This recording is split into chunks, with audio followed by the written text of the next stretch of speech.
اهلا بيكم طلبه وطلبات الثانويه العامه في ثالث فيديو من فيديوهات المراجعه بتاعه الباب الثاني. احنا زي ما قلنا احنا مقسمين الباب لثلاث اجزاء: كثافه الفيض المغناطيسي الناتج عن مرور تيار في سلك وملف دائري وملف لولبي، دول اللي نزلنا فيهم فيديوهين وده الثالث. القوه المغناطيسيه وعزم الازدواج هيبقى بعد فيديوهات كثافه الفيض، واخيرا اجهزه القياس الكهربي هتبقى بعد فيديوهات القوه المغناطيسيه وعزم الازدواج. النهارده النوع اللي هناخده من المسائل، هناخد انواع مسائل المقارنات. يعني ايه مقارنات؟ يعني من الاخر هتلاقي نفسك يا اما بي واحد على بي اتنين، او يقول لك قارني عدد لفات الملف الاول الى عدد لفات الملف الثاني، او نصف قطر الملف الاول مثلا نصف قطر الملف الثاني، او البعد العمودي لنقطة واحد عن البعد العمودي للنقطة اتنين، وهكذا. هي دي مسائل المقارنات. هتلاقي نفسك في لحظة من اللحظات بتعمل بي واحد الى بي اتنين او ايا كان. طيب قبل ما نبدأ في المسائل تعالى بس اشرح لك كده حاجة معينة علشان مهمة هتجيلنا في النص، فايه نشرحها من الأول. لو قالك مثلا أو أنت وصلت في آخر المسألة إن عندك بي اتنين على بي واحد وليكن بتساوي أربعة، يبقى إذا بي اتنين أو كثافة الفيض بتساوي أربعة من بي واحد. يبقى هنقول عندك طريقتين هيسألك عليهم أو أنت هتقولهم بيها. هتقول كثافة الفيض اللي هي بي زادت إلى أربعة أمثالها، دي أول طريقة. تاني طريقة يقول لك كثافة الفيض زادت بمقدار. أول لما تلاقي كلمة بمقدار اطرح واحد على طول، يعني هتقول أربعة ناقص واحد هيساوي تلاتة، يبقى زادت بمقدار تلات أمثالها. حلو قوي الكلام ده، حلو قوي. هي دي اللعبة الوحيدة اللي موجودة، تبقى موجودة أكتر في كتاب نيوتن أو موجودة أكتر في الإيه، في الفزلكة من الآخر، إن هي زادت بس أو زادت بمقدار. فاحنا هنركز شوية عشان في الألفاظ اللي زي كده إيه ما نقعش في واحنا شغالين، وبس كده. تمام، تمام جدا. وهنحل دلوقتي ونشوف. ولو لسه ما تعرفش ازاي تحل المسائل او تكتب البيانات بتاعه المسائل المقارنات دي في المسودة بأني طريقة، ممكن تشوف الفيديو اللي هيظهر لك دلوقتي، انا شارح فيه بالظبط ازاي تحل مسائل المقارنات وايه الخطوات اللي تحلها. نبدأ سوا. نبدأ بأول مسألة. زي ما احنا متفقين احنا بنكتب على طول المعطيات، بنحول المعطيات الرموز الى رموز عندنا. يعني مكعبين طول ضلعيهما ال و2 ال بالترتيب بيؤثر عموديا على السطح. طالما ال عموديا يبقى الثيتا بتساوي 90 درجة. بعد كده بيقول لك لكل منهم مجال مغناطيسي منتظم كما بالشكل. يعني عندك البي ثابتة، فأي من العلاقات الآتية يمثل العلاقة بين الفيض المغناطيسي المار خلال السطح العلوي لكل منهما. هو عايز العلاقة ما بين فاي ام واي لفاي ام اكس. اهو ادي عندنا مجال واحد كثافته بي، الثيتا واحدة، عندنا طول المكعب اكس بال وطول المكعب واي ب2 ال. احنا عايزين نجيب مساحة السطح اللي هي دي. طيب زي ما احنا عارفين ان المكعب مساحة السطح المقطوع اللي هي الوجه الواحد مساحتها او مساحة المربع يعني اللي هي ال تربيع، لان مساحة السطح المعرضة للمجال اهو هو المربع ده كده. فالمربع ده المساحة بتاعته او مساحة المقطع بتاعته بتكون ال تربيع. فهنكتب بعد كده في المسودة بتاعتنا. وهنا انا بحب دايما في المسودات او في المسائل المقارنات ان انا اعمل مسودتين. ايوه زي ما انت سمعتني كده، بحب اعمل مسودتين، مسودة لواي ومسودة لاكس. تمام كده، ونبدأ نكتب. ادي هنا مثلا وليكن هنسمي دي اكس وهنسمي دي واي. طيب مبدئيا هو قال لك ايه؟ اول معلومة اداها لك ان كثافة الفيض اللي هي بي واحد هتساوي بي، وبي اتنين نفس كثافة الفيض برضو هتساوي بي. قال لك كمان ان الزاوية ثيتا بتساوي 90 في اكس وتساوي 90 برضو في بي، قال لك عمودية على الاتنين. اتبقى لك مساحة المقطع. مساحة المقطع ايه واحد بتساوي ال تربيع. طيب احنا عندنا اكس اهو ال بتاعته بتساوي ال، فال واحد ال تربيع يعني ال تربيع. ايه اتنين بتساوي برضو المساحة بتساوي ال تربيع اهو، الايه بتساوي ال تربيع. طب احنا عندنا ال بتاعة الواي ب 2 ال، 2 ال لما تربعهم مع الآلة الحاسبة تطلع لك ب 4 ال أس 2. هو عايز فاي ام اكس على فاي ام واي. واحدة واحدة بقى كده هنروح كاتبين في الأول حاجة. بعد ما كتبنا كده الشكل بتاع المسودتين أو المسودة بتاعتنا، هنكتب القانون بتاعنا اللي هو الفاي ام بتساوي البي في الايه في الساين ثيتا. طيب احنا كلنا عارفين ان ساين 90 بتساوي واحد، ولكن انا هنا في القانون ده هكتب هنا فاي ام اكس على فاي ام واي وتساوي، واروح شادد شرطة كسر كبيرة. يبقى تاني الخطوات بتاعتنا: اول حاجة كتبنا بالرموز، بعد كده شفنا المعطيات اللي على الرسمة وكتبنا المسودتين، مسودة الاكس ومسودة الواي، وسمينا وليكن اكس واحد وسمينا واي اتنين اهو. عشان يبقى كل خطوات قدامك. وعرفنا المطلوب فاي ام اكس على فاي ام واي. كتبنا القانون بعد كده بتاع الفاي ام، وكتبنا فاي ام اكس على فاي ام واي بتساوي، ورحنا شدينا شرطة كسر كبيرة. تعالى بقى نشوف ايه الحاجات اللي في القانون ده ثابتة ما بتتغيرش في الاتنين او بتساوي بعض في الاتنين. عندنا البي واحد بيساوي البي 2 بتساوي بي، نفس الفيض، فهنشطب عليها مش هنكتبها معانا. عندنا السيتا الاولى بتساوي السيتا الثانيه اللي هي الاثنين تسعينات، فبرضه مش هنكتبها معايا. يبقى التغير في الفاي ام او النسبه تبقى بالنسبه بين اي اكس لاي واي. يبقى تعالى نكتب فاي ام اكس هنعوض فوق عن اي اكس، وفاي ام واي هنعوض تحت عن اي واي. وبعد كده هنروح كاتبين عندك الاي اكس بتساوي او الاي واحد اللي هي ال تربيع على 4 ال تربيع. يبقى فاي ام اكس على فاي ام واي هتساوي ال ax اللي هي ب L تربيع على ال ay اللي هي ب 4 L تربيع. هنشطب ال L تربيع مع ال L تربيع هتساوي ربع. لما هنضرب الكلام ده طرفين في وسطين هيطلع لك ان الفاي ام واي بتساوي 4 من الفاي ام اكس. وهي دي العلاقة اللي هو بيدور عليها بين الفاي ام واي والفاي ام اكس. وهتلاقي عندك ان العلاقة دي هي رقم د، فاي ام واي بتساوي 4 من فاي ام اكس. طيب ليه اللفه دي كلها مع ان المساله ممكن تكون مباشره؟ يعني انت هتقولي مثلا طب ما البي من الاول سهله والسيتا من الاول سهله، يبقى مساحه المقطع هنا دي مساحه المقطع هنا هتبقى ال تربيع وهنا 4 ال تربيع، يعني دي 4 يعني واي 4 اضعاف اكس، فعلى طول هختار الفاي ام 4 واي بتساوي 4 فاي ام اكس. انا معاك 100% ان المسائل دي تقدر تتحل بالفهلوه، ولكن خلي بالك المسائل دي في منها تعقيدات كتيرة جدا جدا جدا وتشبيكات كتيرة جدا في قوانين جاية قدام. لو انت مشيت من الاول بالفهلوة وارد تغلط.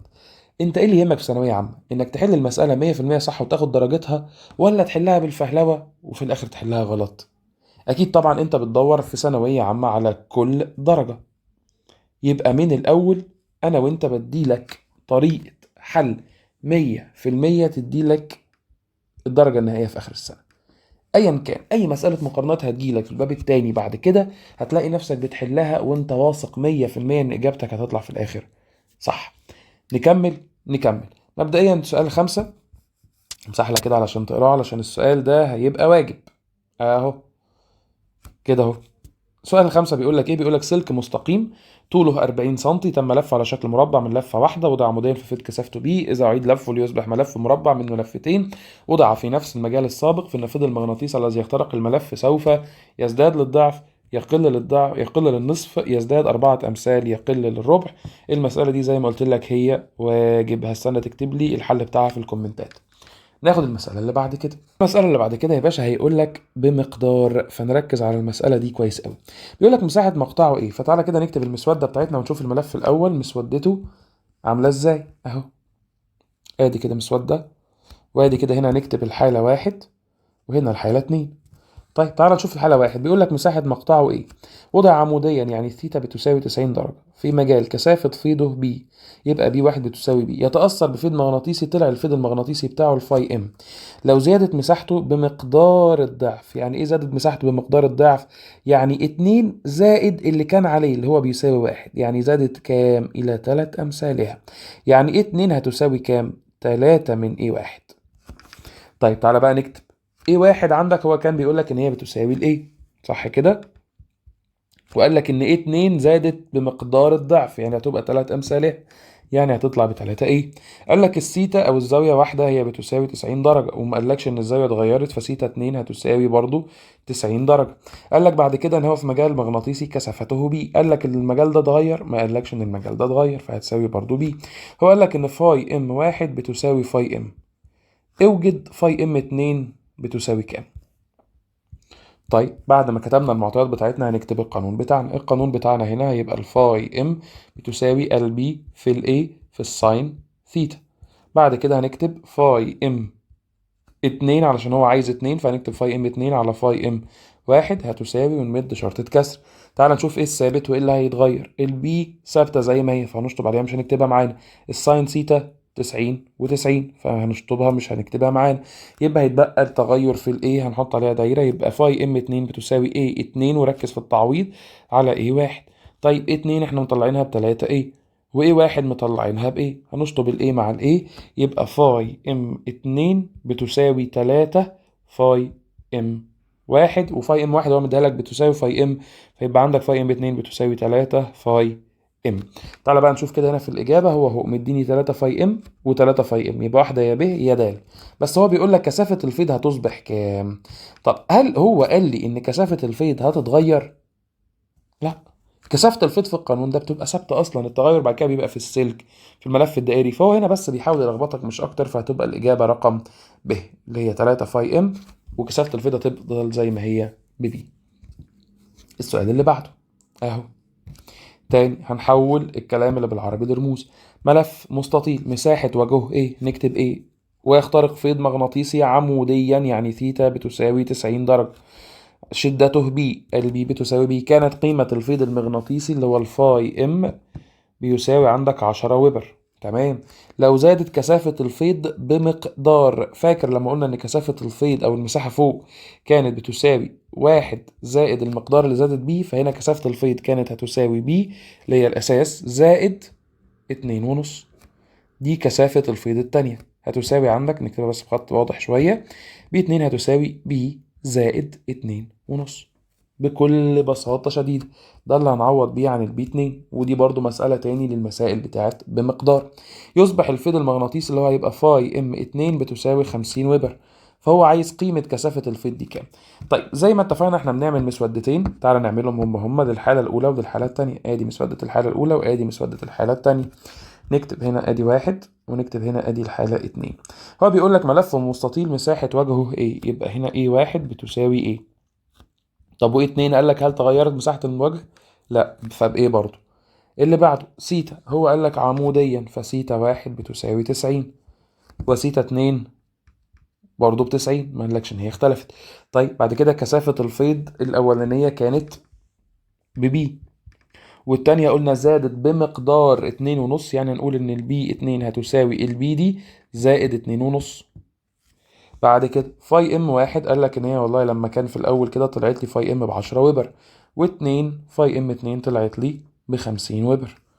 طيب نفس الحركة اللي عملناها، هنروح كاتبين عندك كده القانون بتاعنا، الفاي ام بتساوي البي في الايه في الساين سيتا، ثم هنكتب فاي ام واحد على فاي ام اتنين بتساوي، ونروح مشدين شرطة كسر الايه واحدة فهنشطب عليها مش هنكتبها في القانون اهي، الثيتا واحدة فمش هنشطب على الساين ثيتا مش هنكتبها، يبقى فاي ام واحد على فاي ام اتنين هتساوي بي واحد على بي اتنين. تعالى بعد كده نعوض من اللي عندنا، فاي ام واحد كانت ب10، فهنقول 10 على 50 بتساوي بي واحد اللي هي بي بس على بي زائد 2.5. طبعا الصفر يروح مع الصفر كأنها 1/5، فإذا لما نضرب طرفين في وسطين هيبقى 5b بتساوي البي زائد 2.5. يبقى إذا 4b هنودي دي هنا بالسالب، فيبقى 4b هتساوي 2.5، b هتساوي 2.5 على 4 اللي هي هتساوي علامة 625 تسلا، وهو ده اللي هو طالبه في المسألة، عايز يعرف البي بكام، واللي هي تبقى الإجابة رقم د. هنا المسألة زي ما قلنا عبارة عن بمقدار، هو بيقيس عندك بمقدار. انت عارف الجملة دي ولا مش عارفها؟ طب هتتلخبط ولا مش هتتلخبط؟ زي ما قلنا اهو نفس الخطوات هي بنفس الشكل، مسألة تاني بنوع تاني بفكرة تاني. اللي بعده بقى يا صديقي بيقول لك ايه، جايب لك شكلين مختلفين اهو، جايب لك مربع الشكل ايه ودايرة تاني في الشكل بي، وقال لك ان المربع ده بي هو الدايرة. بس تعالى نقرا الشكل ايه. يوضح مربع طول ضلعه يبقى نكتب ال، وطبعا احنا متعودين ان احنا اول ما نشوف سنتي بنحط عليها دايره. وضع عموديا يعني الثيتا بتساوي 90 درجه، في مجال مغناطيسي كثافته البي بتساوي 2 تسلا. لو تم اعاده تشكيل الملف علشان يصبح ملف دائري مكون من لفه واحده يعني ان بتساوي 1، بس ما علينا، كما في الشكل بي. وضع عموديا يعني ثيتا ب90 برضو في نفس المجال المغناطيسي اللي هو البي هي، فإن النسبة بين الفيض الكلي اللي هو فاي ام اي على فاي ام بي بتساوي كام؟ طيب تعالى كده نكتب المعطيات اللي هو مديهاني، وبعد كده نشوف ايه المعطيات اللي ناقصة. اهو نحط المسودتين بتوعنا، ادي مسودة وادي اتنين. هنكتب كده هنا من فوق ده الشكل A وهنا الشكل B، انا برضو هتعامل بواحد واتنين. طيب هو قال لك ان الفيض واحد في الاتنين ب2 تسلا، فبي واحد بتساوي 2 تسلا، وبي 2 بتساوي برضو 2 تسلم. فقال لك بعد كده ان عندنا الثيتا في الاتنين، قال لك عمودي ف90 درجة، وهنا الثيتا برضو عمودي فبتساوي 90 درجة، دي ثيتا 2 ودي ثيتا 1. اتبقى لك في القانون بتاعك ال A1 بيساوي، لو انت عارف ان المساحة بتاعة المربع بتساوي طول الضلع لكل أس 2، فطول الضلع عشان نحوله بالمرة للمتر هيبقى 2/10 لكل أس 2. طب مساحة المقطع التانية ما عنديش. هو عايز ايه؟ هو عايز فاي ام ايه على فاي ام بي. طيب انا محتاج اجيب مساحة المقطع. في قانون عندي بيقول لك ايه، هو مش نفس السلك ده لو انا فكيته هيطلع الطول بتاعه مش هنا 20 وهنا 20 وهنا 20؟ يبقى اذا طول السلك او ال سلك بتساوي كام؟ 80 سنتي، صح كده؟ اللي هي بتساوي 8/10 متر عشان يبقى محولين على طول من بدري، صح كده؟ عظيم. طب انا عايز اعرف السلك ده لو بقي دايرة نص القطر هيبقى كام؟ انا عارف ان المحيط بتاع الدايرة بيساوي 2 باي ار. طيب ما هو المحيط ده اللي هو بيساوي طول السلك، يبقى اذا الار بتساوي طول السلك على 2 في الباي، اللي هي هتساوي، هنقول ان طول السلك على 2 باي هيساوي عندك 8/10 على 2 في 22 على 7 زي ما هو كان مدهوني. فهتلاقي نص القطر عندك طلع بكام يا عمي؟ طلع ب7/55 متر. ده طول السلك، ده سوري ده نص القطر. جبنا الار يبقى عندك الاي 2 بتساوي الباي في الار تربيع. تعالى بعد كده نكتب القانون بتاعنا ونعوض في المسألة زي ما اشتغل. الفاي ام بتساوي البي في الاي في الساين سيتا. انا هزهقك في القوانين لغايه لما تحفظهم. تعالى نشوف، هل البي بتتغير نشطبها، الساين سيتا بتتغير نشطبها. يبقى اذا فاي ام اي على فاي ام بي هتساوي مساحة المقطع بس A1 على A2 هتساوي، احنا قلنا ان A1 هتساوي عندك 2/10 كل أس 2 على مساحة المقطع بتاع A2 اللي هو الباي ار تربيع. طب هو الباي مديهاني ب22 على 7 في الار اللي هي كانت 7/55 الكل أس 2. هتلاقي في الآخر النسبة طلعت لك بتساوي 11/14، وهي دي النسبة اللي هو عايزها مني، رقم ب. تاني، ايه الفكرة اللي خدناها من هنا؟ الفكرة اللي خدناها ان طول السلك اللي عمل الشكل ده هو طول السلك اللي عمل الشكل ده. فاذا محيط الشكل ده اهو، المحيط هيساوي محيط المربع 4L او 4 في طول الضلع اللي هي هتطلع ب80 سنتي. محيط الدايرة 2 باي ار.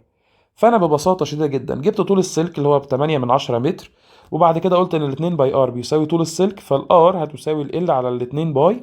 ضربت وقسمت وجمعت وطرحت فطلعت لي 7/55 متر. بعد كده قلت ان الاي 2 بتساوي الباي في الار تربيع، وعوضت بعد كده في القانون بتاعي طلعت لي النسبة 11/14. بس كده يا سيدي. ودي مسائل الفيض المغناطيسي، كلها مسائل المقارنات اللي تخص الفيض المغناطيسي فاي ام. تعال نخش على كثافة الفيض بتاعة السلك. يلا بينا. نفس الأفكار هي ما اتغيرتش. هنعمل المسودتين بتوعنا أهو، 1 2. إذا كان النسبة بين كثافتي الفيض المغناطيسي عند النقطة إكس والنقطة واي بجوار سلك مستقيم يمر بهما تيار كهربي بي إكس إلى بي واي 2/3. لو بي إكس نكتب هنا إكس ونكتب هنا واي. لو بي إكس إلى بي واي بتساوي 2/3، هي لو أنا قلت إن البي إكس هتساوي 2 بي والبي واي هتساوي 3 بي. هي بالظبط نفس النسبة. لو انا قسمتهم على بعض البي هتطير مع البي يبقى 2/3. فيبقى انا كده عوضت بالشكل ده. هو عايز النسبة بين البعد العمودي للنقطتين عن السلك دي اكس ودي واي. طيب هو قال لك نفس السلك اللي همر بيه نفس التيار، يبقى اذا الاي اكس بتساوي اي والاي واي بتساوي اي، لان هو نفس السلك المستقيم فنفس التيار.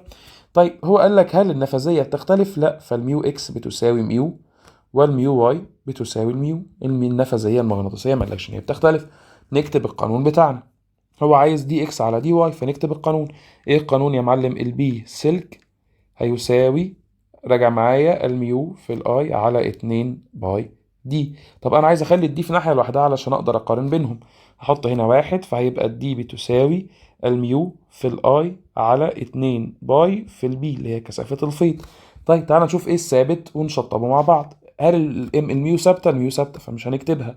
الاي ثابته؟ الاي ثابته فمش هنكتبها معانا. ال2 باي كده كده رقم برضو ثابت مش هيتكتب، يبقى بس البي هي اللي هتتغير. فتعالى نكتب زي ما هو عايز دي اكس على دي واي، ونشد شرطة كسر. مبدئيا البي في المقام، فلما تبقى البي في المقام يعني دي اكس هتساوي على دي واي هتساوي بي واي على بي اكس، هنعكس. تمام. طيب بي واي ب3 بي اكس ب2 بي، يعني هيساوي 3 بي على 2 بي. هنشطب البي مع البي هتطلع لنا ب3 على 2، وهي الإجابة رقم د. بس كده منتهى البساطة. بص يا صديقي، المسائل اللي زي دي تقدر تحلها بالفهلوة وانت قاعد مكانك. يعني مثلا هتقول لي ان البي عامله بتتناسب عكسيا مع الدي، يبقى اذا لو البي على البي بتساوي 2 على 3 فانا هعكس الكسر ان هي تتناسب عكسيا، يبقى 3 على 2. اقول لك برافو عليك صح.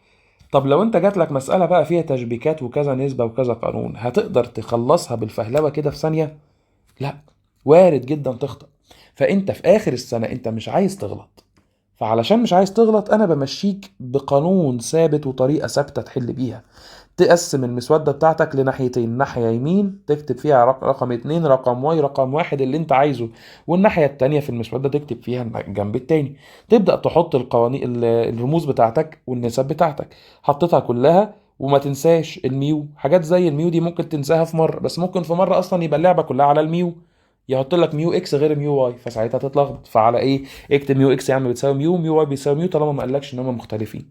وهكذا. وبعد كده شوف النسبه اللي هو عايزها وخلي القانون بتاعك على نفس شكل النسبه. هو عايز الدي على الدي، يبقى خلي الدي تساوي بس. شوف ايه الحاجات اللي ثابته اشطبها، الحاجات اللي مش ثابته اللي هتتغير اكتب بعد كده نسبتها، وعوض على طول تعويض مباشر من المسوده الجميله اللي انت عاملها. هتلاقي دايما الاجابه بتاعتك صح. السؤال اللي بعده ده يا صديقي واجب اهو، هسيبه لك شويه، خده سكرين شوت وحله كمان في الكومنتات. مسألة سهلة وبسيطة ومباشرة ولذيذة جدا. السؤال اللي بعده، عند زيادة تيار، نكتب اي سلك مستقيم للضعف، ونقص بعد النقطة العمودي اللي هو دي سمول عنه للنصف، فإن كثافة الفيض سوف. بالراحة كده واحدة واحدة، نحط المسودتين بتوعنا ونكتب يا باشا. عندك هنا نكتب حالة رقم 1 وحالة رقم 2. يقول لك عند زيادة تيار سلك مستقيم للضعف، يعني التيار في الأول كان مثلا بأي، يبقى أي 1 بتساوي أي 2 هتساوي، قال لك زاد للضعف هيبقى 2 أي. ونقص البعد العمودي للنقطة عنه للنصف، يعني دي 1 بتساوي دي، ودي 2 نص المسافة، هتبقى عندك دي على 2. فاوجد المسافة بين كثافتي الفيض، أو كثافة الفيض التاني سوف يحصل لها إيه. فلو اعتبرنا إن كثافة الفيض البي 1 هتساوي البي، هو عايز بي 2 بتساوي كام، أو حصل لها إيه، زادت قلت. زي ما احنا قلنا ان هنا هنكتب كمان الميو، لان هو ما ذكرليش ان الميو اتغيرت، فانا اقول ان الميو 1 بتساوي ميو، ميو 2 بتساوي ميو. ومعلش تكتبها وما تنساهاش علشان ايه ما تتلخبطش. هنكتب بعد كده ان البي بتساوي الميو في الاي على ال2 باي دي. وبعد كده هنكتب بي 2 اللي هو عايزها على بي 1 هتساوي، ونشد شرطة كسر. هنشوف ايه الحاجات الثابته وايه الحاجات اللي هتتغير. الميو ثابته مش هتتغير، ال2 باي ثابته مش هتتغير، لا هيتغير الاي ولا هيتغير الدي. نعلم عليهم في دواير. طيب بي 2 هتساوي عندك اي على دي، البي هتساوي الاي على دي. بي 2 عشان هي فوق في البسط فهنكتب اي 2 على دي 2 معدوله. طب بي 1 في المقام هنعمل ايه؟ هنقلب، هيبقى في دي 1 على اي 1. بس كده هنعوض يا باشا تعويض مباشر. اي 2 هتساوي 2 اي على دي 2 اللي هي بتساوي دي على 2 او نص دي، في في دي 1 اللي هي بدي، في اي 2 في اي 1 اللي هي هتساوي الاي. هنشطب الاي مع الاي، الدي على الدي هتتلاقى لك في الاخر 2 على نص، اللي هي في الاخر هتطلع لك بتساوي 4. يبقى اذا ادي اهو بي 2 على بي 1، يبقى اذا بي 2 بتساوي 4 من البي 1، يعني زادت إلى 4 أمثالها. طب تعالى نشوف تزداد بمقدار. شوف هنا بقى في الإجابة نفسها جايب لك كلمة بمقدار، فأنت اتعلمنا فوق في الجزء الأولاني إنك لما بتلاقي بمقدار بتطرح واحد صحيح من الزيادة اللي عندك فهتطلع زيادة 3، يبقى هي زادت بمقدار 3 أمثال. لو قال لك تزداد إلى هتبقى تزداد إلى 4 أمثال وأنت مغمض، إنما تزداد بمقدار هتطرح واحدة من الزيادة اللي عندك تبقى بزيادة أو بمقدار 3 أمثال. مسألة جميلة جدا، شغال المسألة اللي بعد كده وتشبيك بقى يا باشا في الباب الأول والفي بي والآي والآر والكلام اللطيف ده جدا. تعال نشوف الحل بتاعها. نبدأ يا باشا الكلام. بيقول لك ايه؟ بيقول لك يا باشا في الدائرة التي امامك ايه بي سلك مهمل المقاومة، ملناش دعوة بالمقاومة بتاعته، فإنه عند زيادة قيمة المقاومة المتغيرة R للضعف فإن كثافة الفيض عند النقطة Y سوف. واحدة واحدة يا باشا ونعمل المسودات بتاعتنا ونكتب المعطيات اللي هو اداهاني كده كده. مبدئيا هو قال لك ايه اللي بيزيد للضعف؟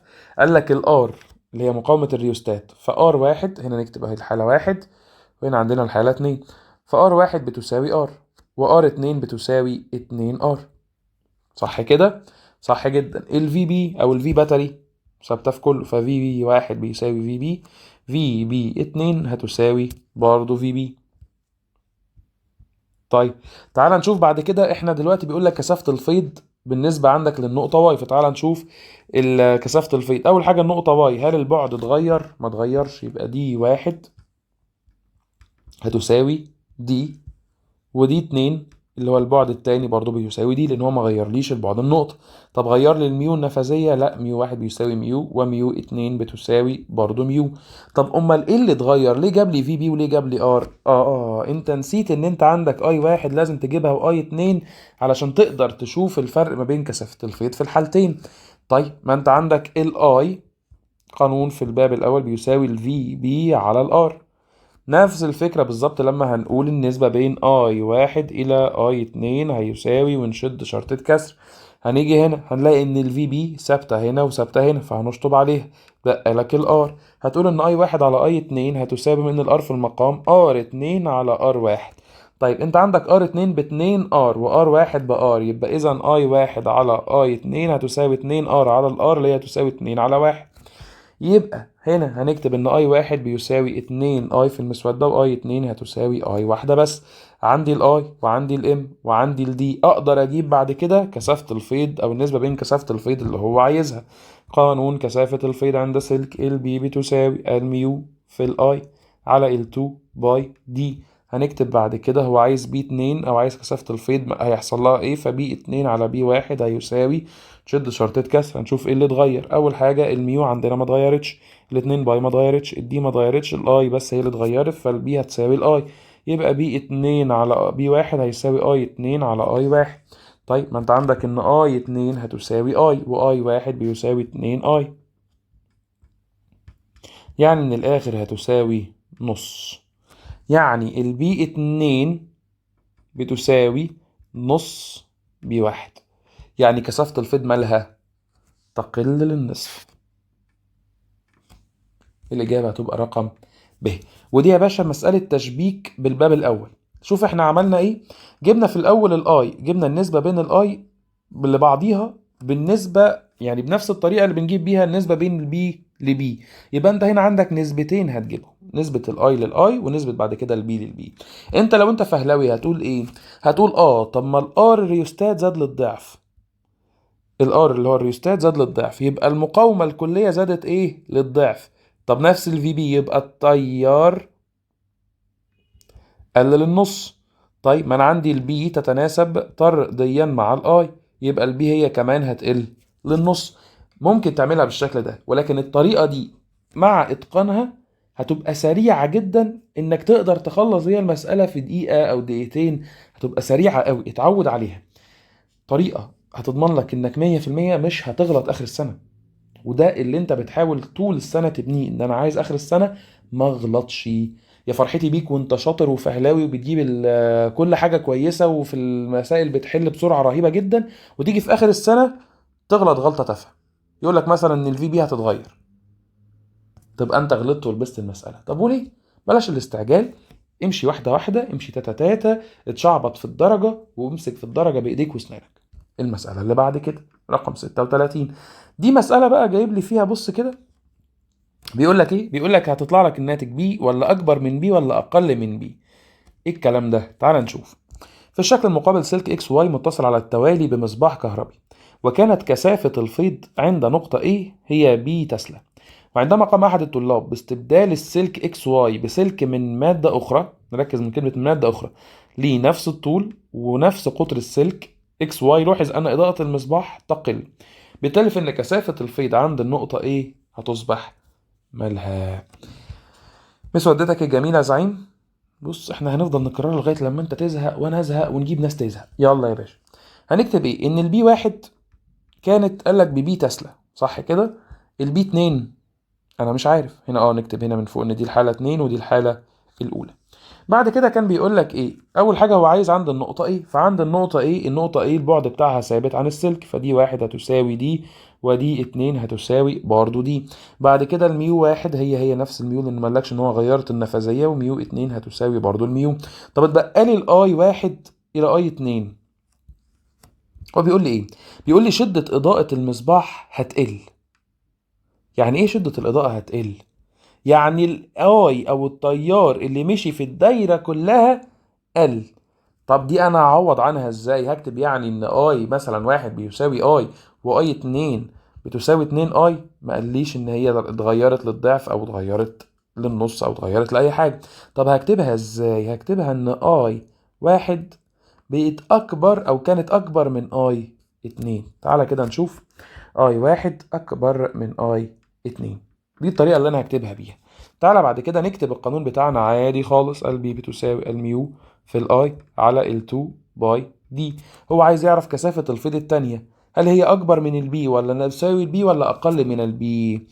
اول حاجة هنكتب بي اتنين على بي واحد بتساوي، هنشوف بتساوي ايه. هنشطب الميو لان هي مش بتتغير، هنشطب الدي لان هي مش بتتغير، نشطب التو باي، يبقى البي هتساوي الاي. فبي اتنين على اي على بي واحد هتساوي اي اتنين على اي واحد. طب انا عندي ان اي اتنين اصغر من اي واحد، يبقى بي اتنين اصغر من بي واحد. بي واحد كانت بتساوي البي، يبقى بي اتنين هتبقى اصغر من البي. بس وهو ده اللي طالبه في المسألة. هتبقى الإجابة ج هي الإجابة الصح، أقل من البي. بس كده. مسألة أهي، ما ادالكش المقارنات صريحة، ما ادالكش الأرقام صريحة، ادالك مقارنات وأصغر وأكبر. حليناها بشكل لطيف جدا. المسألة اللي بعد كده دي مسألة نظري بحت، بس ما عاملة نفسها مقارنة. تعال نشوف. بيقول لك في الدائرة المقابلة السلك اكس واي مقاومته ار، وينتج عند النقطة واحد فيض مغناطيسي كثافته بي تسلا. المصباح اكس مضيء، فعند زيادة قيمة الريوستات فإن كثافة الفيض عند النقطة واحد تصبح ايه، وإضاءة المصباح اكس هتصبح ايه. لو انت ملاحظ ان الريوستات مع المصباح مع الاكس سلك اكس واي كلهم متصلين توازي، صح كده؟ المقاومة الداخلية مهملة، يبقى دايما ان الار داش هتبقى المقاومة الكلية بتاعت التوازي ده، صح كده؟ طيب لو انت فاكر في التوازي كان بيقولك ان الفي واحد بيساوي الفي اتنين بيساوي الفي تلاتة، يعني فرق الجهد هيفضل ثابت على التلات اسلاك. طب انا ما غيرتش الفي باتري، وما غيرتش المقاومة اكس، ولا غيرت المقاومة اكس واي، يبقى اذا الاي بتاع اكس واي هيفضل زي ما هو علشان الفي تفضل تساوي الفي باتري، والاي بتاع الاكس هيفضل زي ما هو علشان ان الفي تساوي الفي باتري. يبقى اذا اضاءة المصباح هتفضل زي ما هي، والسلك اكس واي كمان او الفيض المغناطيسي الناتج عنه كثافته هتفضل زي ما هي. فكثافة الفيض عند واحد هتساوي بي، وكثافة الفيض عند اكس تظل ثابتة. تاني، ليه انا قلت الكلام ده؟ لان انت عارف في التوصيل على التوازي كان زي ما قلنا ان الفي هنا بتساوي الفي هنا بيساوي الفي هنا بيساوي الفي باتري.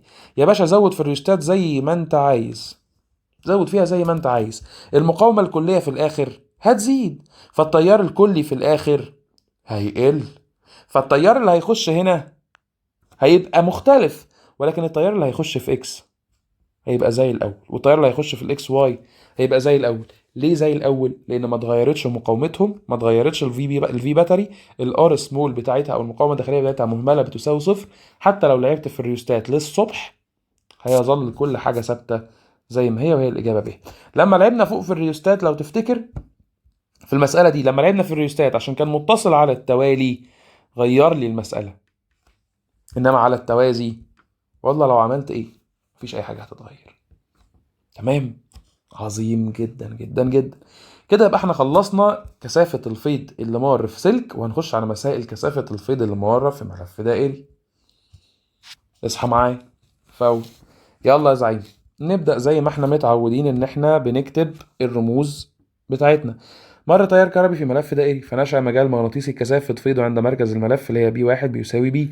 فعند زيادة شدة التيار المار في الملف إلى الضعف بقت اي 2، وزيادة قطر الملف إلى الضعف بقي في ار وار 2 دون تغيير عدد اللفات. دي مهمة، فإن كثافة الفيض عند مركز الملف اللي هي بي 2 هتساوي كام؟ نكتب زي ما متعودين في مسوداتنا الجميلة جدا، وهو يا باشا نكتب هنا دي الحالة الأولى ودي الحالة التانية بعد التغيير. الحالة الأولى قال لك إيه؟ قال لك في الأول خالص إن نخلص من عدد اللفات، قال لك ال N1 بيساوي N و N2 بتساوي برضو N، لأن قال لك مفيش تغيير في عدد اللفات. زيادة شدة التيار الكهربي المار في الملف إلى الضعف I1 بتساوي I، و I2 زادت للضعف فهتبقى بتساوي 2 من ال I. وزيادة قطر الملف اللي هي ال 2 ار. طب ما 2 ار هي لو زادت للضعف هي الار لو زادت للضعف، فمش فارقة معايا، هي كأنها نص قطر. فهنقول ان الار واحد بيساوي ار، وار 2 بما انه زاد للضعف فهيبقى بيساوي 2 من الار. طيب انا عندي مدين ان البي واحد بتساوي بي، هو عايز البي 2 هتساوي كام؟ سهلة جدا يا زعيم. هنعمل القانون بتاع الملف الدائري، البي دائري بتساوي الميو في الان في الاي على 2 في الار. بعد كده نروح كاتبين البي 2 اللي هو عايزها على البي واحد هتساوي، ونشد شرطة كسر. هنشوف هل الميو اتغيرت، نكتب هنا يا عم الميو واحد بتساوي الميو، والميو 2 بتساوي الميو. الميو ما اتغيرتش، الان نفس عدد اللفات، طبعا الاتنين كده كده هتطير مع الاتنين، يتبقى لك الاي ويتبقى لك الار. نكتب عندك اي 2 على ار 2، بما ان البي 2 هي اللي فوق في البسط فيبقى معدول اي 2 على ار 2. نضرب فوق نضرب تحت في ار واحد على اي واحد، هنعوض. اي 2 احنا قلنا باتنين اي، في ار واحد قلنا بار، على ار 2 قلنا باتنين ار، في اي واحد قلنا باي. هنشطب كله مع بعضه تطلع لك في الاخر هتساوي الواحد. يبقى اذا البي 2 هتساوي البي واحد هيساوي البي. وتعالى كده نشوف فوق في المسألة هتطلع الإجابة رقم ألف هي الصح. برضو لو أنت عايز تقول إن البي هنا تتناسب عكسيا مع الآر، فالآر زادت للضعف، والآي تتناسب طرديا فالآي كمان زادت للضعف. طب ما زيادة في الضعف هتتشطب مع زيادة في الضعف، هيبقى عندك البي ثابتة زي ما هي. حلو، اعمل ده. عارف تعمل ده من غير ما تتلخبط، اعمل ده. لكن أنا بقدم لك طريقة حل تضمن لك 100% الإجابة. السؤال اللي بعده بقى بيشبك لك سيكا في الباب الأول. تعال نشوف. شكل المقابلين نصف حلقتين، يعني ال n بتساوي نص في الحالتين، من سلكين لهما نفس مساحة المقطع A1 بيساوي 2، ومصنوعان من مادة مقاومتها النوعية كبيرة جدا، يعني رو E1 بيساوي رو E2، ومختلفان في نصف القطر، يعني R1 لا تساوي R2، مختلفين. عندما كان فرق الجهد بين طرفي كل منهما متساوي، يعني ال VB بتساوي ال VB أو ال V1 بيساوي V2، كانت كثافة الفيض المغناطيسي عند C تساوي B. فإن كثافة الفيض المغناطيسي عند C2 بتساوي كام؟ تاني مسودتنا الجميلة، ونكتب يا باشا الكلام واحدة واحدة. ادي هنا الملف رقم واحد وادي الملف رقم اتنين، قلنا ان هما انصاف حلقات، فإن واحد هتساوي نص وإن اتنين بتساوي نص برضو. بعد كده قال لك ايه؟ قال لك يا باشا مساحة المقطع هي، فنقول ايه واحد بتساوي ايه، ايه اتنين هتساوي برضو ايه. بعد كده قال لك ان الرو اي واحد بتساوي الرو اي، والرو اي اتنين هتساوي برضو نفس الرو اي. قال لك ان الفرق الجهد بين طرفيهما واحد، في واحد هيساوي في، وفي اتنين هتساوي في. صح كده؟ قال لك انصاف الاقطار اهو، ار واحد بتساوي 2 ار، وار 2 بتساوي ار. تعالى نكتبهم. ار واحد بتساوي 2 ار، و ار 2 بتساوي ار. طيب مش ناسي حاجة؟ هو ما ادانيش الاي. اي واحد انا معرفش بتساوي كام، واي اتنين انا معرفش بتساوي كام. مديني ان البي واحد قال لك هي بتساوي البي، اوجد لي بي اتنين بتساوي كام. طيب علشان اقدر اجيب بي اتنين واكمل، لازم اعرف النسبة بين شدة التيار بتساوي كام. طيب انا عارف كويس قوي ان الاي بتساوي الفي على الار. طب هل انا عندي النسبة بين المقاومات؟ لا. يبقى اكتب القانون بتاع الار، ار بتساوي رو اي في ال على ايه. صح كده؟ لغاية دلوقتي الموضوع 100. طيب الرو اي ثابتة، الاي ثابتة فهيتشطبوا مع بعض. ال ما عنديش، اجيبها منين؟ تعالى كده من الرسمة. انت مش عندك ان ال بتساوي هنا نص المحيط، نص في 2 باي ار. طول السلك ده كده بيساوي نص المحيط، صح كده؟ وهنا نفس الفكرة، نص في 2 باي ار. يبقى انت تقدر تجيب طول السلك النسبة ما بينهم بالنسبة لإيه؟ للنسبة بين الار.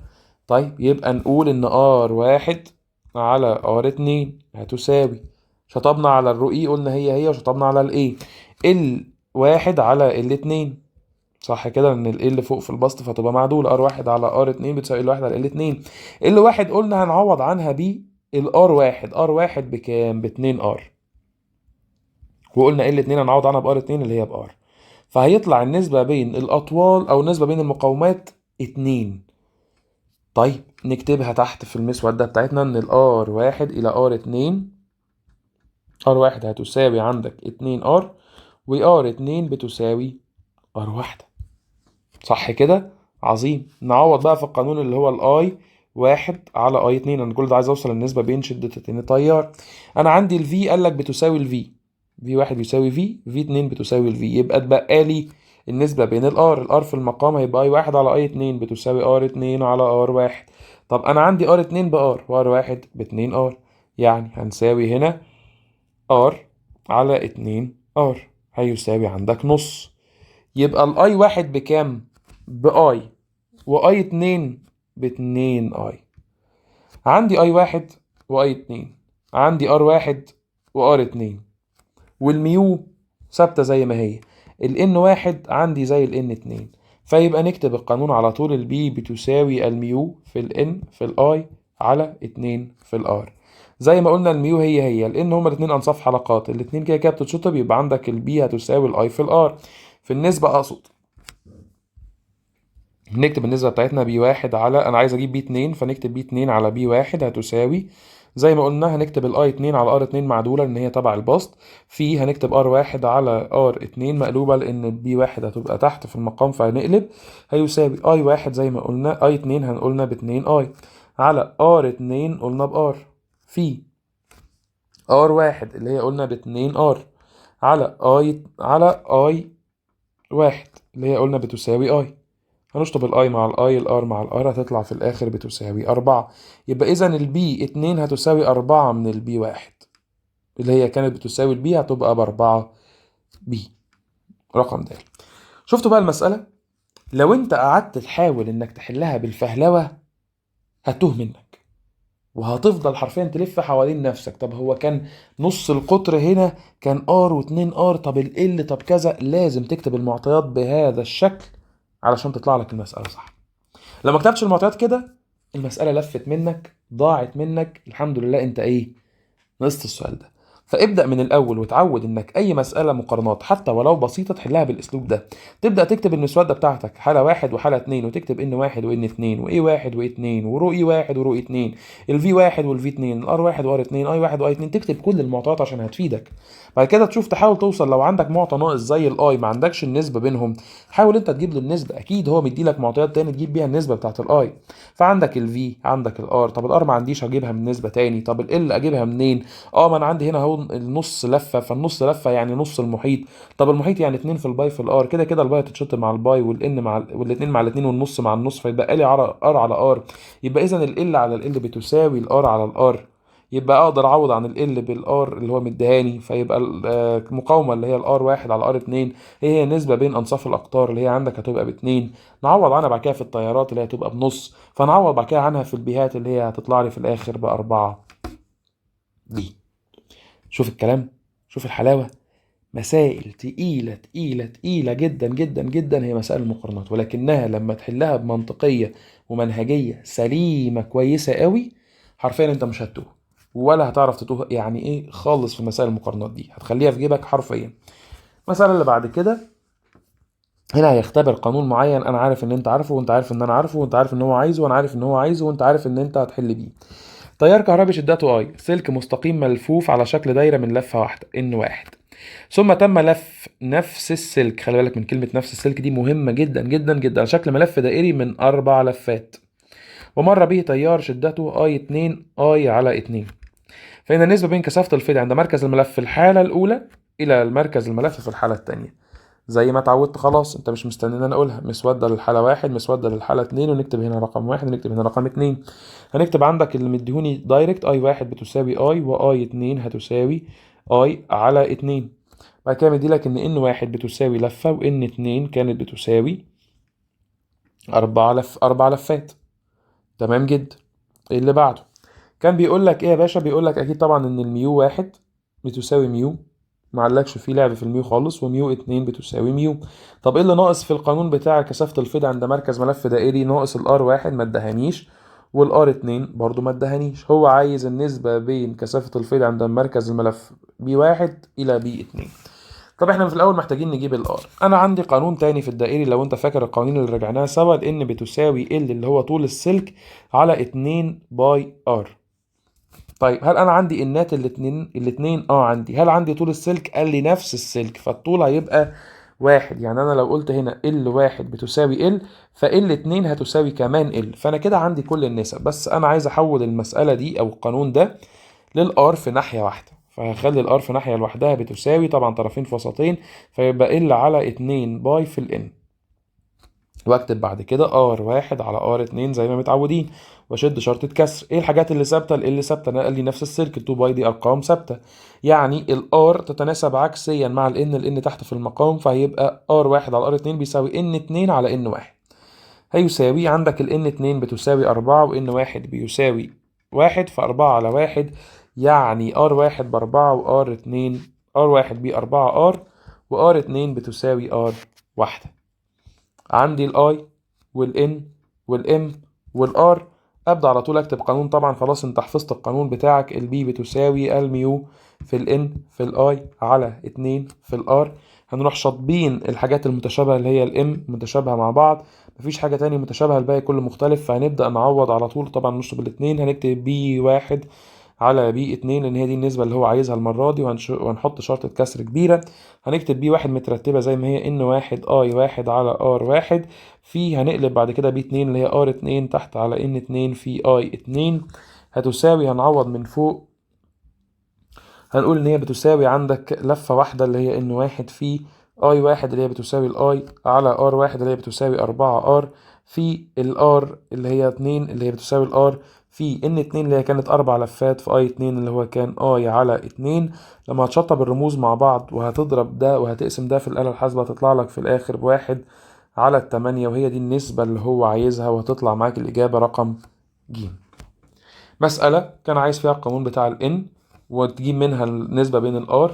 مسألة بسيطة سهلة جدا جدا جدا، مفيهاش أي مشاكل. السؤال اللي بعده رقم 96. المسألة دي هتاخدها واجب. خلي بالك هي فيها تشبيكة في الباب الأول وحلينا زيها قبل كده، فأنت تقريبا نفس الفكرة، هتحلها واجب أهو. خدها سكرين شوت وحلها واجب وابعتها لي. السؤال اللي بعد كده نيجي بقى يا باشا للسؤال ده، سؤال مباشر لطيف لذيذ مفيهوش أي مشكلة. حلقتين. أول لما تسمع كلمة حلقة يعني ال N بتساوي 1. إكس وواي كما بالشكل. إذا علمت أن شدة التيار المار بالحلقة إكس نصف شدة التيار المار بالحلقة واي. هو عايز النسبة بين كثافة الفيض عند مركز الحلقة إكس ومركز الحلقة واي. فواحدة واحدة، السؤال ده بسيط جدا زي ما متعودين. ادي المسودة بتاعتنا يمين وشمال، نكتب مثلا هنا اكس وهنا واي. قال لك يا باشا الاتنين حلقات، فان اكس بتساوي 1 وان واي بتساوي 1. والمرة ما جاب لك سيرة الميو، فالميو اكس بتساوي الميو والميو واي بتساوي الميو. بعد كده يا باشا قال لك والله التيار بتاع الحلقة اكس نصف شدة التيار المار في الحلقة واي، يعني اي اكس هتساوي اي على 2 واي واي بتساوي اي واحدة بس. بعد كده يا باشا قال لك في الرسمة ان الار اكس اهو بتساوي 2 ار، والار واي بتساوي ار واحدة. ار اكس بتساوي 2 ار، والار واي بتساوي ار واحدة بس. هو عايز ايه يا باشا؟ هو عايز بي اكس على بي واي. زي ما متعودين البي بتساوي الميو في الان في الاي على 2 في الار. هنشوف هنا كده هنلاقي عندك ان الان ثابتة، الميو ثابتة، فهنشطبهم بره اللعبة ومش معانا دلوقتي، وهنشطب معاه الاتنين.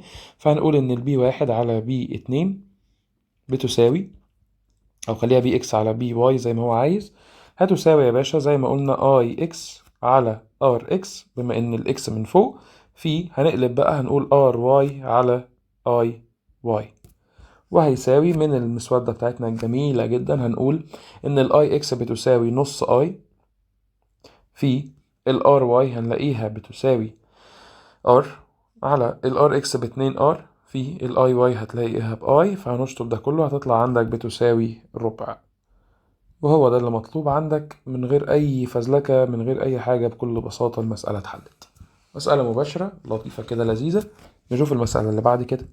بيقول لك ملفان دائريان يتصلان كما بالرسم طبقا للمعطيات، هو عايز بي ال على بي كي. فبرضه نفس الفكرة اللذيذة بتاعتنا جدا، مسودة لطيفة كبيرة جدا كده، وهنكتب عندنا هنا ال وعندنا هنا كي. طيب تعال نشوف في الأول ال n. مبدئيا ال n k بيساوي نص، و n l هتساوي 3/4 لفة، فنكتب كده هنا n l بتساوي 3 على 4، و n k بتساوي نص لفة. ايه كمان عندنا ال r هنا 2 r وهنا r واحدة، تمام. فهنروح قاعدين عندك r l بتساوي r l هتساوي r، و r k هتساوي عندك 2 r.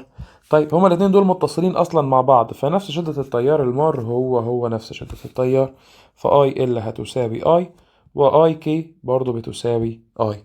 بعد كده زي ما قلنا ان الميو ال بتساوي ميو، بما انهم في نفس الوسط فالميو كي برضو هتساوي الميو. كده عندنا كل العناصر. هو عايز بعد كده البي ال على البي كي، فنكتب نفس الفكرة هي تاني، نكتب ان البي بتساوي الميو في الان في الاي على 2 ار. زي ما قلنا الميو هي الوحيدة اللي ثابتة، فلكن الان معانا والاي معانا والار معانا. هنبدأ نعوض. لو انت كاتب ورايا لو انت فاكر البي ال على البي كي هتساوي، ونبدأ نشوف هتساوي ايه في ايه. اول حاجة ان ال في اي ال على ار ال، وبعد كده الكي هنعكس هيبقى ار كي، وتحت هنا ان كي واي كي. بعد كده هنعوض تعويض مباشر من المسودة الجميلة بتاعتنا. هنقول ان ال اللي كانت بتساوي 3 على 4، الاي هتبقى هي زي ما هي، ممكن اصلا نشطبها، نمسح كده الاي هنا ونمسحها هنا ونمسحها من هنا، ان كده كده الاي ثابته في الاتنين، فيبقى ان ال على ار ال في ار كي على ان كي، فتلات ارباع في على الار ال اللي هي كانت بتساوي الار في الار كي اللي هي كانت بتساوي 2 ار على الان كي اللي هي كانت بتساوي النص. هنشطب الار مع الار، هنلاقي في الاخر طلعت معانا الاجابه بتساوي 3. بي ال على بي كي تطلع بتساوي 3 على 1، وهي هنا هنلاقيها رقم ألف. بس كده بكل اختصار تاني، ده هنا من الرسمة. السؤال اللي بعد كده بيقول لي حلقتان معدنيتان كما بالرسم يمر بهما تيار كذا وكذا. المسألة دي واجب، مسألة سهلة ولسه حليناها فوق. مشي ايدك كده وحلها. اعمل مسودتين بتوعك، اعمل واحد اعمل اتنين ايا كان، واحد الكبيرة او الصغيرة، او اعمل عندك بالنقط بي وار ايا كان، واكتب بعد كده المعطيات اللي عندك وطلع النسبة وقول لي الإجابة هتطلع كام في الكومنتات. السؤال اللي بعده، خلاص قربنا نخلص يا سيدي. السؤال اللي بعده بعد كده بيقول لك ايه؟ سلك مستقيم طوله، فنكتب كده هنا ال ونحط دايرة على السنتي عشان هنحول. يمر بيه تيار كهربي اي واحد، ويولد فيض كثافته بي على بعد اللي هو دي 8 سنتي، نعلم على السنتي عشان هنتحول. فإذا أعيد تشكيله علشان يبقى حلقة يعني ان بتساوي واحد، يمر بها تيار كهربي اي 2، فيكون كثافة الفيض عند المركز برضه بتساوي بي. اوجد اي واحد على اي 2. السؤال ده جامد جدا عظيم جدا، بيشبك معاك السلك بملف الدائري. فتعالى نعمل كده هنا جزء للسلك وجزء للدائري. طيب السلك يا زعيم، السلك ايه اللي يهمني في السلك في كثافة الفيض؟ يهمني في السلك ان اي واحد بتساوي، هو مش مدهاني، بيقول لي ان البي واحد بتساوي او بي سلك هتساوي بي، وبيقول لي كمان ان الدي على بعد 8 من 100 متر، وطبعا الميو واحد بتساوي الميو. مش دول القانون بتاع السلك. تعال نشوف القانون بتاع الدائري فيه ايه. مبدئيا اي 2 هو برضو مش مديهاني، مديني ان بي 2 بتساوي برضو بي. طيب مديني ان هو ان 2 او الان عموما هتساوي واحد، قال لك حلقة واحدة بس. بعد كده يا باشا بيقول لك ايه؟ بيقول لك طول السلك كان 80 سنتي. لما انا احوله علشان يبقى ملف دائري، الار هتبقى بكام؟ لو تفتكر كان في قانون هنا بيقول لك ان ال n بتساوي ال L على 2 باي في ال R. طيب هو عايز اجيب ال R، فال R هتساوي طرفين في وسطين ال L على 2 باي في ال N. ال L ب 80 سنتي او 8 من 10 متر، صح كده؟ 8/10 متر دي هقسمها على 2 باي، هيساوي في الآخر الار بتساوي عندي، الار هتساوي 4/10 على باي متر. ده ما تساويه الار. تمام جدا، هنكتبها هنا في المعطيات، هتساوي 4/10 على باي. تمام كده يا زعيم؟ ده تمام التمام. هنكتب بعد كده ما يساويه البي الأولى والبي التانية. يبقى احنا كده خلاص جبنا الار، فنكتب عندك البي السلك كان بيساوي، أو اللي هي بي واحد هتساوي ميو في اي على 2 باي دي، هنا اي واحد. تمام. طب تعالى نكتب جنبيها بي الملف أو تحتيها بي 2 أو البي ملف بتساوي الميو في الان في اي 2 على 2 ار. طيب انا عايز اجيب اي واحد لاي 2، يبقى انا لازم اخلي الشكل ده بيساوي في الاخر اي واحد، او الاي واحد اطلع هي بتساوي كام من القانون ده. فهنقول ان الاي واحد، تعال نجيب هنا على الجنب ده كده اهو، اي واحد هتساوي طرفين فسطين هنا، هتبقى عندك البي في 2 باي على الميو، ده ما يساويه اي واحد. طيب ايه اللي بيساويه اي 2 بقى؟ نفس الفكرة، بعد ما اعمل طرفين فسطين فاقول ان الاي 2 هتساوي 2 ار في البي 2 على الميو في الان. طيب مبدئيا كده تعالى نكتب اي واحد على اي 2 ونشوف ده اللي هو عايزه. اي واحد طلعناها بكام؟ بي في 2 باي، بي واحد في 2 باي على الميو. طب اي 2 طلعناها من تحت كان ميو في الان، ومن تحت هنا كان في 2 ار في بي 2. طيب واحدة واحدة بقى نبدأ نعوض بالكلام اللي عندنا ده. على 2 باي دي، هنا عندك في دي فوق اتنست في الاي اهو، وتحت هنا كمان نكتب هنا كمان دي. بس كده يا زعيم. الميو هتتشطب مع الميو، الان اصلا بواحد، البي قال لك بيساوي البي، ففي الاخر هيتبقى معاك 2 باي في الدي، هنكتب 2 باي، الدي كانت بتساوي 8/100 على 2 في الار، الار كانت بتساوي احنا مطلعينها اهو 4/10 على باي. الباي هتطلع فوق فهيبقى عندي باي تربيع، ونضرب ونقسم ونطرح ونجمع الكلام ده كله، هيطلع لي في الاخر باي تربيع على 5. بس كده الإجابة رقم ب. يبقى هنا جاب لي سلك وجاب لي ملف دائري. شفت المعطيات بتاعت السلك وكتبتها، شفت المعطيات بتاعت الدائري وكتبتها، ولقيت ان هو ناقصني الار، جبتها من القانون ال n بتساوي ال على الاتنين باي ار. بعد كده رحت جايب البي واحد سلك وقلت ان هي بيساوي ايه، ورحت مخلي الاي واحد في طرف، جبت بي 2 اللي هي الملف وقلت بتساوي ايه وخليت الاي 2 في طرف. رحت قسمت بعد كده اي واحد على اي 2 وشطبت الحاجات المتشابهه، طلعت لي 2 باي في 8/100 على 2 في 4/10 على باي. لقيتها في الاخر هتساوي الباي تربيع على 5. خلصنا؟ ما خلصناش لسه، السؤال اللي بعده بيقول لك ايه يا زعيم؟ هنا دول دايرتين، واضح ان هو اتجاه التيار عكس بعض، يعني كثافه الفيض هنا هتبقى طرح. قال لك تنعدم كثافه الفيض. يعني ايه تنعدم كثافه الفيض؟ يعني البي واحد هتساوي البي 2 بكل بساطه. هو عايز يعرف النسبه بين ان واحد الى ان 2، وادي الرسم هنا جايب لك ان الاي واحد اهي هنا، واي 2 بتساوي هنا، وهنا كمان قال لك الارات. هو عايز يعرف النسبه بين ان واحد الى ان 2، وقال لك ان اي واحد اصلا بتساوي الاي 2.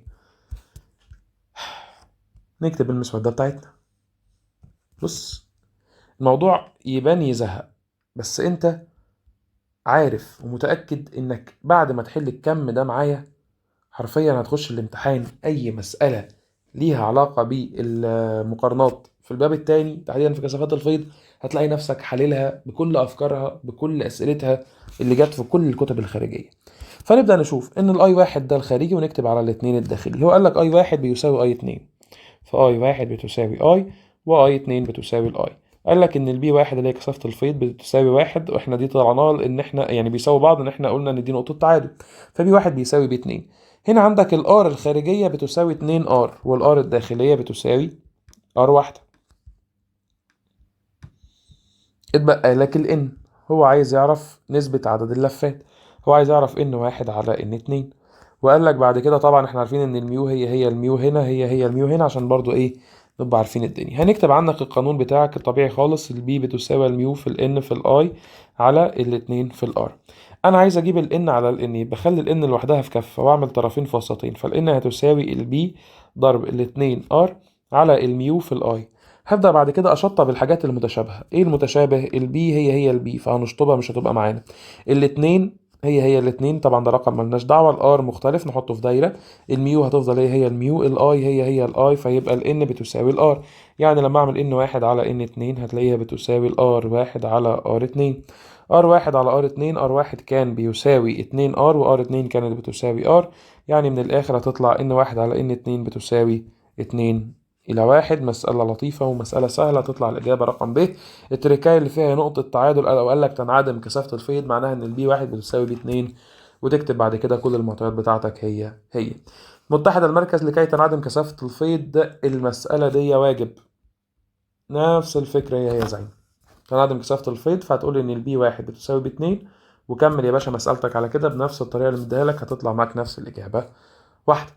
السؤال اللي بعده، السؤال ده عظيم جدا جدا جدا، واحنا حلينا واحدة زيها، بس للتأكيد وعلشان انت شاطر وعلشان التكرار بيعلم الشطار ويخليك واثق من نفسك في الامتحان، هحلها معاك تاني.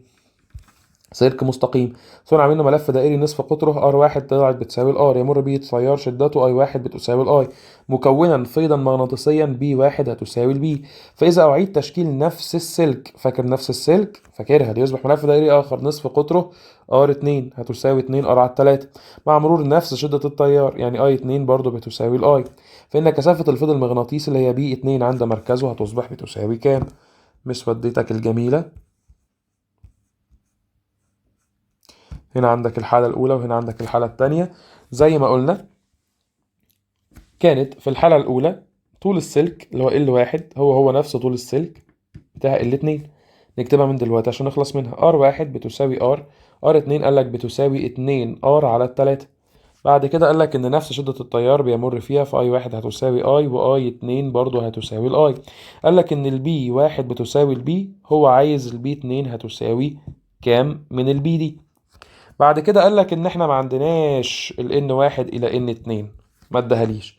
وطبعا احنا عارفين ان الميو واحد هي الميو اتنين، ما تغيرش النفاذيه. انا ليه دايما مصر ان انا بكتب لك الميو دي؟ علشان وارد في مساله يقول لك انا غيرت لك النفاذيه الاولى كذا والثانيه كذا، علشان ما تتعودش ان انت تشطبهم وخلاص، لازم تتاكد ان هما زي بعض. المسألة دي كنا بنحلها بالقانون اللي هو ال n بتساوي ال L على ال 2 باي r. طيب أنا عايز أجيب إيه على إيه؟ عايز أجيب ال n على ال n، فأنا عندي أهي بنفس المسألة، يبقى أكتب n واحد على n اتنين هتساوي إيه؟ ال L قال لك نفس طول السلك ال واحد إلى ال اتنين، فهنشطب ال L مش هنكتبها، وال 2 باي مش معانا في المقارنة. هيتبقى لك ال r من تحت، يعني n واحد على n اتنين هتساوي r اتنين على r واحد. طيب r اتنين كانت باتنين r على التلاتة، وار واحد كانت بار، هنشطب الار مع الار، هيتبقى لك ان ان واحد على ان اتنين بتساوي اتنين على التلاتة. يبقى ان واحد بتساوي اتنين ان، وان اتنين بتساوي تلاتة ان. تعال نكتبهم هنا. بعد كده القانون الاساسي بتاعنا، ال بي بتساوي الميو في الان في الاي على اتنين ار. هنشوف الميو هي فهنشطبها، الان فيها تغيير، الاي هي فهنشطبها، الاتنين هي الار فيها تغيير، فهنلاقي نفسك بتكتب البي اتنين اللي هو ده اللي عايزها على البي واحد هتساوي، وتروح شادد شرطة كسر كبيرة. احنا عايزين الان والار، فيبقى ان اتنين على ار اتنين في ار واحد في ان واحد. هنعوض بعد كده عن ان اتنين اللي هي كانت بتساوي تلاتة ان في الار واحد اللي هي كانت بتساوي ار على اتنين ار على التلاتة في اتنين ان. هنشطب الان مع الان والار مع الار، هتضرب دي وتقسمها بالآلة الحاسبة، هتلاقيها ان هي هتساوي لك تسعة على اربعة. يبقى اذا بي اتنين هتساوي تسعة على أربعة من بي واحد اللي هي بتساوي البي، يعني تسعة على أربعة بي، وهي الإجابة رقم د. نفس الاسطمبة، نفس الحل، نفس الأفكار، هي بتتكرر، هتاخد درجتك وهتبقى 100% وعشرة على عشرة في آخر السنة. سؤال كمان. السؤال ده قال لك تجريبي 2015، فتعال نحله. سؤال اهو في الوزارة، والسؤال ده على فكرة تشبيك مع الباب الأول. تعال نشوف. يتصل ملف دائري ببطارية مقاومتها الداخلية مهملة، يعني الار بتساوي صفر، فإذا زاد عدد اللفات الملف ال n زاد إلى الضعف دون تغير في قطره. الار ثابتة مع اتصاله بنفس البطارية، كثافة الفيض عند مركزه. واحدة واحدة ونكتب ونترجم الكلام دوت إلى مسود. هنكتب عندك الحالة الأولى والحالة التانية. الار بتساوي زيرو في الاتنين، فأنا مش هتكلم. قالك نفس المصدر، فإذا الفي بي واحد بيساوي الفي بي، وفي بي اتنين نفس الفي بي هي فهتساوي برضو في بي. بعد كده قالك زاد عدد لفات الملف إلى الضعف، يعني إن واحد هتساوي إن، وإن اتنين هتساوي اتنين إن. قالك مع ثبات قطره، يعني ار واحد بار وار اتنين برضو هتساوي الار.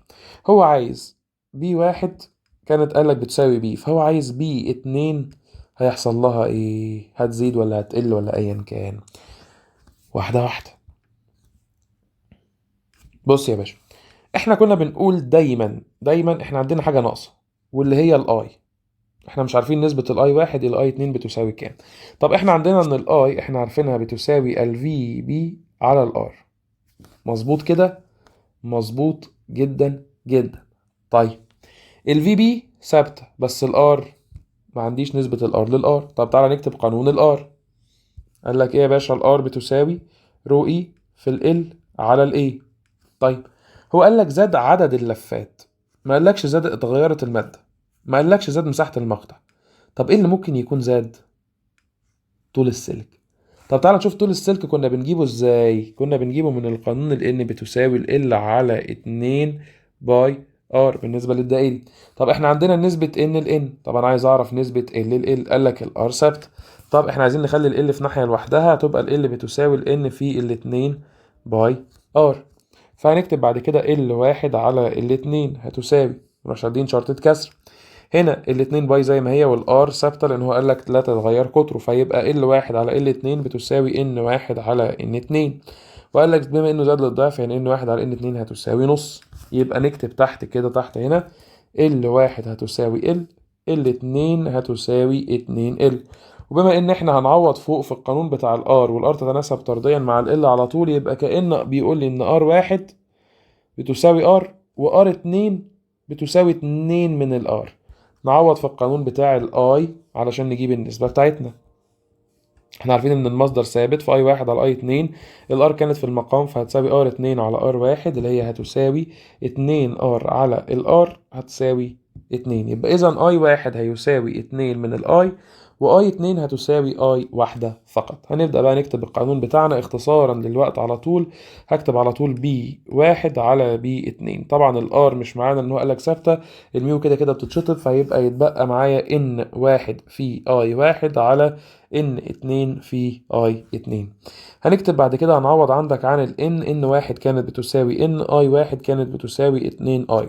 بعد كده كان عندك ان اتنين بتساوي اتنين ان اي واتنين بتساوي اي. هنشطب كله مع بعض وهتساوي في الاخر واحد صحيح. اذا كثافة الفيض هتفضل ثابتة لا تتغير. اجابة رقم د. تاني، هو السؤال ده شبك مع الباب الأول، نفس التشبيكة بنفس كل حاجة بنفس الفكرة، جبناها قبل كده وحليناها قبل كده سوا. السؤال اللي بعده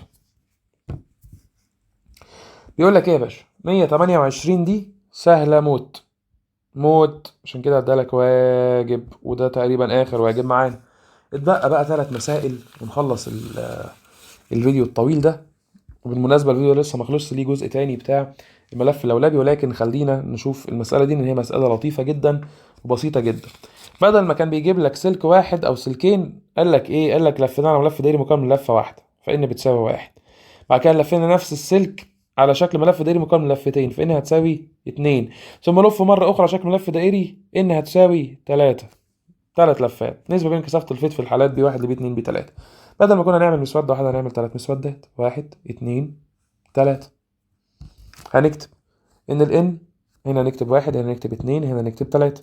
هنكتب هنا عندك ان ال n واحد بتساوي واحد، n اتنين بتساوي اتنين، و n تلاتة بتساوي تلاتة. تمام. هل قالك ان فرق الجهد او شدة التيار هيتغيروا؟ لا، في اي واحد بتساوي اي هيساوي اي هيساوي اي. طيب الميو هيساوي الميو هيساوي الميو. طب ايه التغيير التاني اللي دايما بيصاحب ال n بما انه قالك نفس السلك؟ الار، لو تفتكر ان الار واحد إلى R2 إلى R3. لو تفتكر احنا كنا دايما بنجيبها من القانون اللي هو ال N بتساوي ال L على 2 باي R. فلما هنقول ال R هتساوي L على 2 في الباي في ال N. طب ال L طول السلك ثابت فمش هيتكتب، وال 2 باي ثابتة مش هتتكتب، يبقى هنكتب على طول مقلوب ال N. فإذا ال R1 هتساوي 1 على 1 بما إن عدد لفات الملف 1 كانت لفة. R2 هتساوي 1 على لفتين، و R3 هتساوي 1 على 3. يبقى إذا ال R1 هتساوي 1، R2 هتساوي 1 على 2، R3 هتساوي 1 على 3. هنكتب بعد كده القانون بتاعنا اللي هو ال B بتساوي الميو في ال N في ال I على الاتنين في ال R. ال M ثابتة، ال I ثابتة، الاتنين ثابتة، التغير في ال N والتغير في ال R، فهنكتبهم على بعض. هنكتب B1 إلى B2 إلى B3. بما إن إحنا كاتبينها بالشكل ده فنكتب كل حاجة مع دول. هنكتب N1 على R1 اللي هي هتساوي 1 على 1 إلى N2 على R2 اللي هي هتساوي 2 على نص إلى R3 أو B3 اللي هي هتبقى عندك 3 عدد لفات اللي هي N3 على R3 اللي هي 1 على 3. هيطلع لنا النسب 1 إلى 4 إلى 9، وهي دي النسبة الصحيحة. رقم ب. دي مسألة للمقارنة ما بين 3 ملفات أو 3 أشكال. هي المقارنة بالتلاتة هتبقى بالشكل ده. نكتب النسبة ونكتب هنا كل حاجة معدولة، مش هنحتاج نعدل ولا نقلب. تمام. اللي بعد نشوف عندك سؤال 130 وسؤال 131.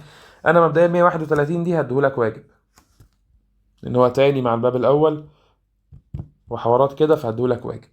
تعال نحل سؤال 130 علشان فيه فكرة نشوفها سوا. إن 1 بتساوي 1. يقول لك ملف دايري مكون لفه واحده، فين واحده هتساوي 1. يتولد مجال مغناطيسي اللي هو البي 1 عندك كثافته بي عند مركزه. لو تم فرد الملف واعاده لفه مره اخرى، يعني نفس طول السلك هو لتصبح عدد لفاته ان 2 بتساوي ان سمول. ادالك رمز ايا كان، فان كثافه الفيض المغناطيسي المتولد عند مركز هذا الملف بسبب نفس التيار، يعني اي 1 هيساوي اي 2. اوجد لي كثافه الفيض التانية. نفس الكلام، نفس المسائل، نفس كل حاجة، مسودتين جمال.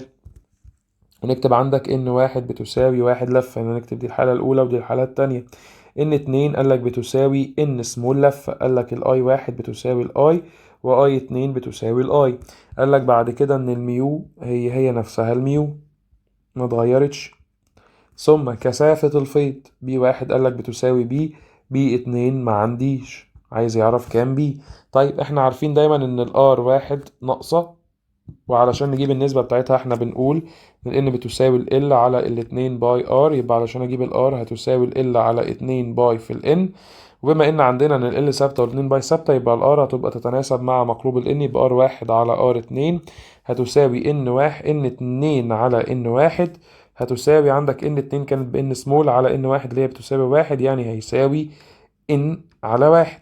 تمام. يبقى ار 1 هتساوي ان مضروبة في الار، وار 2 هتساوي الار بس. نكتب بعد كده القانون بتاعنا اللي احنا زهقنا منه النهارده. اعتقد انت كده مش هتنسى القانون ده تاني في حياتك. الميو في الان في الاي على 2 في الار. الميو ثابته، الاي ثابته، الاتنين ثابته، يبقى التغير في الان والتغير في الار.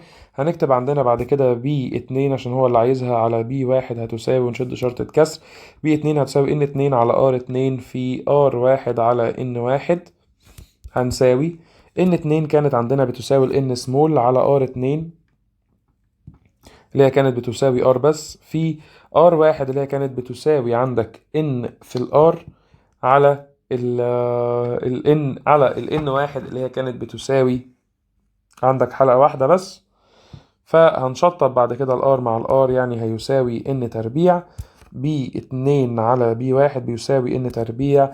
يبقى اذا بي 2 هتساوي ال n تربيع مضروبة في البي 1 اللي هي كان مديها لك برمزها بي، وهو ده اللي ما يساويه كثافة الفيض لما تتغير. هتساوي عندك n تربيع في بي اللي هي الإجابة رقم ب. تمام. انا شايف تمام جدا. كثافة الفيض في ملف اللولبي ان شاء الله هخليها في فيديو جديد. الفيديو ده كان دسم مليان مسائل كتيرة، بس اوعدك انك لو اتفرجت عليه فانت انسى مسائل المقارنات على الاقل بالنسبة للباب التاني، وانساها كمان في الباقي الابواب، لان بس اللي هيختلف هو القانون مش اكتر، وهتبقى كده طبقت كل الاسئلة.